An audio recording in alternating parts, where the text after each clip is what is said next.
m'arrivait plus tard.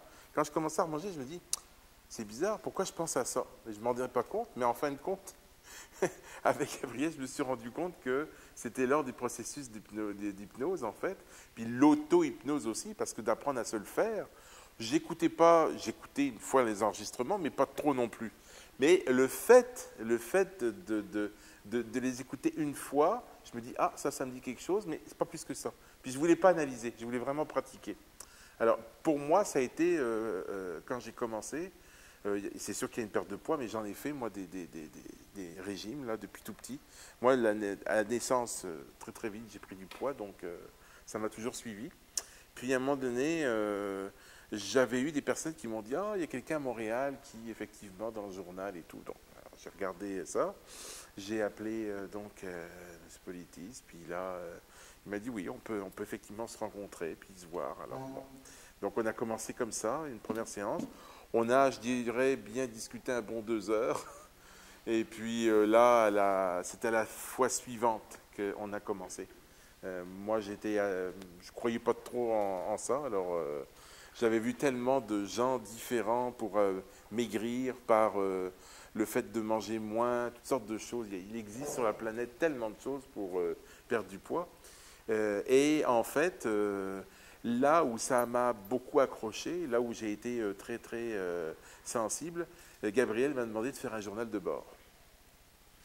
Puis en faisant un journal de bord, j'ai pris conscience que je ne mangeais pas pour manger en termes de faim, mais c'est parce que j'avais une habitude alimentaire qui faisait que je me nourrissais par automatisme. Puis là, il m'a demandé de travailler l'échelle de 0 à 10. Puis quand on avait une échelle en dessous de 3, bon, là où c'est vraiment... je suis à cran, etc. Je peux plus il faut que je mange absolument, versus l'échelle de 8-9 où là, je suis malade parce que j'ai trop mangé, j'en peux plus, je vais quasiment même presque vomir ou autre. Là, j'ai oscillé, je pense que c'est entre le 4 et le 5, 4, 5, 6. Et là, pardon? Ben, là, je me suis mis, moi, 4, 5, c'était à peu près, le 5, c'est je suis satisfait d'avoir mangé, 6, je commence à avoir c'est un petit peu trop lourd, 7, mais je faisais même des demi. Là, j'ai redit à ce moment-là, Gabriel, j'ai dit, il se passe quelque chose de bizarre, mon échelle entre 4 et 6, elle n'est pas assez grande, parce que ça se passe là-dedans. Là, j'ai voulu aller plus loin là-dedans, puis là, j'ai commencé à me dire, quand je mange, en fait, est-ce que j'ai faim? Et dans 90% des cas, je n'avais pas faim. Mais là, je me dis, je travaille, tout, puis là, bon, il y a eu des circonstances atténuantes.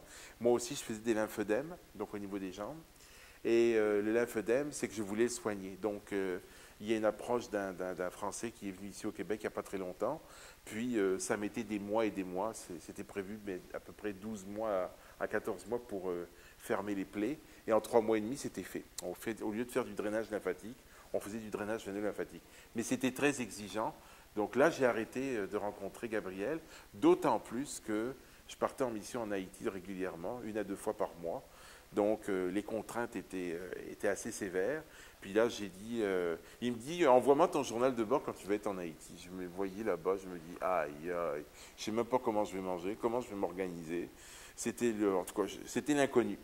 Et en fait, j'ai abandonné le journal de bord. Je n'ai pas continué avec Gabriel pour le laps de temps que je lui avais dit. Et là, je me suis rendu compte que là, quand il n'y a pas de suivi, ben, on retombe petit à petit là, dans les habitudes et puis ça reprend. Sauf qu'il y a des moments, j'ai plus le goût. Comme en ce moment-là, j'ai repris des études à l'université, je fais un doctorat, d'ailleurs sur l'obésité. Gabriel n'est même pas au courant, mais je ne l'avais pas en partie dit.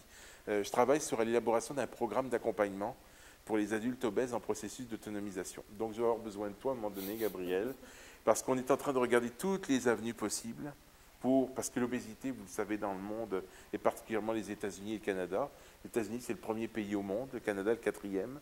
Et j'ai regardé, là, des 2 pieds 9 et plus. Et dans certaines provinces, c'est 35,7% de la population qui est obèse. Donc, on est vraiment devant une situation dramatique, dans le sens où aux États-Unis, de 85 à maintenant, on est rendu dans 50% des États où il y a plus de 30% d'obèses pour les 2 pieds 9 et plus. Donc ça devient une gangrène, c'est d'ailleurs déclaré comme étant l'alimentation la première maladie qui déclenche les maladies actuellement aux États-Unis. Donc moi, au niveau de ma façon de le vivre, c'est comme si en fait en faisant ma thèse, je refaisais un peu ce que j'ai fait avec toi, c'est-à-dire que je me regarde fonctionner et je me dis oui, il y a des possibilités, parce que la chirurgie bariatrique c'est une chose, mais c'est une avenue, moi je dis qu'il faut vraiment que ça soit dernière limite, parce que les conséquences de la chirurgie bariatrique, il y a des effets secondaires, le cerveau ne reconnaît plus nécessairement, parce soit on coupe l'estomac, ou on fait toutes sortes de choses, et là, le taux de suicide est assez élevé au bout des personnes, au bout de 5 ans et plus, on a des taux de suicide assez élevés, parce que les gens, ils ne peuvent plus manger comme avant, et donc il y a une... Alors je me dis, par l'auto-hypnose, c'est vraiment un plus, parce qu'on évite d'aller charcuter complètement le corps, parce qu'il y a des mémoires là-dedans, et puis je me dis, si on peut éviter de l'abîmer, ben, faisons-le de cette manière-là. Alors, moi, j'y crois parce qu'effectivement, donc, ça va être un des points sur lesquels on va retravailler. Je me suis mis un peu à dos aussi certains milieux médicaux parce qu'il y a quand même des programmes qui sont contre ça, mais en même temps, moi, je suis en train de dire que je l'ai vécu. Autre chose aussi, on voit à l'Université de Montréal, il y a on commence à prendre le patient comme un partenaire du médecin. Donc, c'est nouveau, ça fait réagir pas mal le milieu de la médecine. Mais on commence petit à petit à avoir, c'est sporadique, mais on commence à avoir des endroits où on se dit, il faudrait revoir quand même comment on traite l'humain. Il faudrait revoir les façons de faire, les façons de penser, nos paradigmes, parce que ce sont des paradigmes. Et quand on dit qu'il faut manger 3 fois par jour, il faut ceci, il faut cela, même je vous comprends très bien quand vous dites les calories, mais moi j'ai fait des régimes calories puis sans calories, c'est ceux avec qui j'avais pas de calories que je perdais le plus de poids. C'est-à-dire qu'il ne fallait pas compter là-dessus. Puis la balance, puis se mesurer éventuellement, mais on le voit tout de suite. Moi, un bon indicateur avec Gabriel, c'était son fauteuil. C'est d'un côté le fauteuil et les escaliers. Ah Parce oui. que je suis à un premier étage, oui. mais avec des marches quand même, autrement, assez élevées. C'est J'arrivais. l'état dans lequel mes clients, comme lui ou comme Cheryl, arrivent, qui est un excellent indicateur des progrès de la semaine ou des 2 dernières semaines.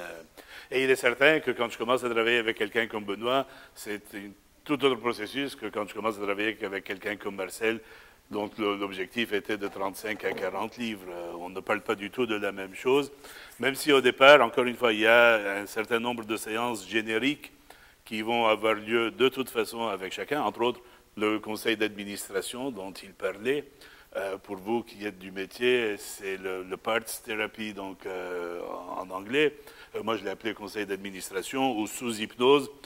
Vous réunissez toutes les parties d'une personnalité que nous pouvons avoir, que nous avons en fait tout un chacun, et vous négociez avec toutes ces parties d'entre vous l'objectif, ou comment parvenir à l'objectif. L'idée étant que ce qui nous conduit à outre-manger, émotionnellement parlant, est une partie de nous qui nous veut du bien, mais qui a, pour une raison ou pour une autre, mal saisi qu'est-ce qui est notre bien. Donc, qui pense qu'en mangeant plus, en mangeant beaucoup, en mangeant à tel moment, ça nous rend meilleurs, ça nous rend plus heureux, en meilleure forme. Et donc, sous hypnose, il s'agit de rééquilibrer, de réajuster le tir, de négocier, pour dire, toi qui croyais bien faire, bon, prends-toi peut-être quelques semaines de vacances, regarde faire, et puis on va en reparler. On va te donner d'autres moyens de compensation, etc. Ça peut paraître très obscur maintenant, mais chemin faisant, ce n'est certainement pas l'une des premières séances que ça se passe.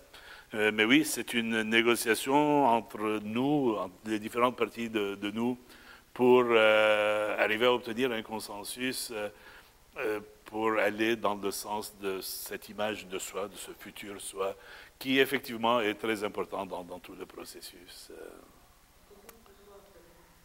Combien tu as perdu, Benoît? Je n'en sais rien. À un moment donné, je pense que c'était aux alentours, avec toi, pendant la période, ça a dû à peu près 25 livres. On a surtout fonctionné, et encore une fois, pour moi, indépendant, pour mes clients, c'est très différent. Pour moi, le poids est un chiffre qui ne signifie pas grand-chose. Parce que forcément, quand tu as changé de comportement, quand tu as appris à manger à ta faim, tu vas finir par les perdre. ces livres-là qui sont en trop. Et je ne sais pas combien elles sont en trop. Donc, c'est certain qu'on a besoin d'un indicateur, qu'on est sur le bon chemin, que cette échelle de faim et de satiété correspond à quelque chose en ce moment, mais ce n'est vraiment pas l'indicateur de succès de la démarche en entier. On va te prendre ton micro, à moins que vous avez des questions encore pour le passer à Cheryl, parce que je dois surveiller l'heure, je ne veux pas vous garder trop longtemps. Mais pendant qu'on installe, they're going to put you the mic.